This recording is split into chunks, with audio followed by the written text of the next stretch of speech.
와이타임스 뉴스입니다. 우리 시청자들께서 꼭 아셔야 될 뉴스, 관심을 가져야 될 뉴스들만 콕콕 찍어서 여러분께 전달을 해드리고 있습니다. 오늘의 뉴스입니다.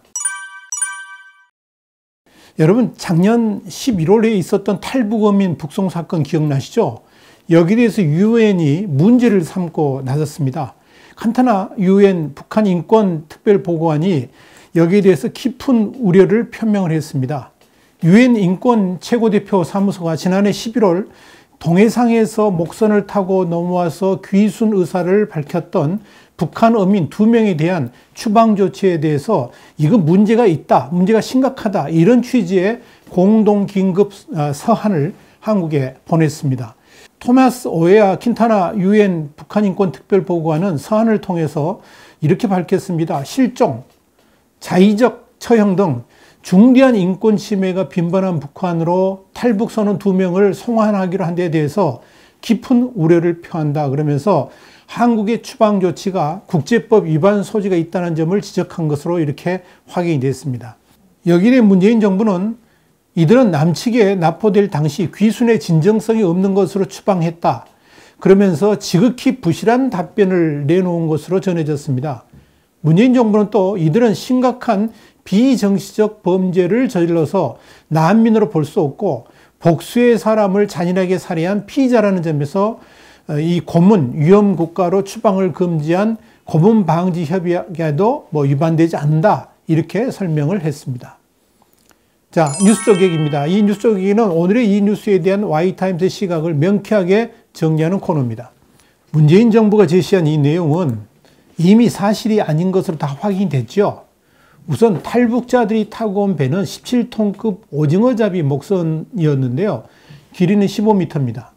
이 배에서 2명이 16명을 살해했다. 정부는 그렇게 발표했지 않습니까? 그런데 이 탈북자 정성산 감독은 북송된 2명이 22살하고 23살짜리인데요. 영양실조와 병에 걸려가지고 북한 인민군대도 가지 못한 경력 2년을 가진 초보 수준의 어루공이었다는 겁니다. 특히 16명 북한 선원들을 살해한 진짜 범인은 북한에 붙잡힌 사람이 주범이고요. 또 이 2명의 북한 선원은 사건에 가담을 했지만 주동자는 아니었다라고 폭로를 했습니다. 진짜 범인이 체포되니까 한국으로 귀순하기 위해서 동해 NLL을 넘었다 하는 이야기입니다. 또한 이들은 해군에 인계된 다음에 중앙합동조사본부로 옮겨진 후에 분명히 귀순 의사를 밝힌 것으로 확인됐습니다. 더불어 자필로 대한민국에 귀순하겠다는 내용의 서류까지 작성을 했습니다. 그런데도 문재인 정부는 이들을 귀순 닷새 만에 본인들에게 사전 통보도 하지 않고 북한으로 강제 송환을 한 겁니다. 그것도 대한민국으로 귀순하기 위해서 온 22살, 23살짜리 북한 선원에게다가 살인자라는 누명을 씌워가지고 11월 7일 입에 재갈을 물리고 안대를 씌우고 나아가 포승줄로 묶은 다음에 경찰 특공대를 동원해서 북한으로 강제 북송한 겁니다. 그 과정에서도 조사당국은 이들이 다른 선원 16명을 살해한 결정적 증거가 될 수 있는 선박에 대해서는 납포 직후에 소독 처리를 해가지고 증거인멸을 다 시도했죠. 강제 북송 과정에 대해서도 정성상 감독은 문재인 청와대가 북한 국가안전보위성에서 정보를 받았을 가능성을 제기했었습니다. 그러니까 북한 보위성하고 남측의 국정원 또는 청와대 등이 서로 연락을 해가지고 이들의 북송을 논의했을 가능성이 있다라고 지적을 한 겁니다. 그래서인지 이 국가정보원을 중심으로 편성된 합동신문조는 어민들에 대한 진술조서를 토대로 사건을 조사하면서도 현장 검증 같은 필수적인 과정은 아예 하지도 않았습니다. 그런데 이 사건에 대해서 유엔 인권 최고대표 사무소가 북한 어민 2명을 강제 추방, 북송한 사건에 대해서 공식 문제 제기를 한 겁니다. 그러면서 또다시 이 문제가 국제적 논란이 될 것으로 보입니다. 특별히 정부가 이들의 귀순 의사를 확인하고도 처음에는 이걸 숨기려고 했지 않습니까?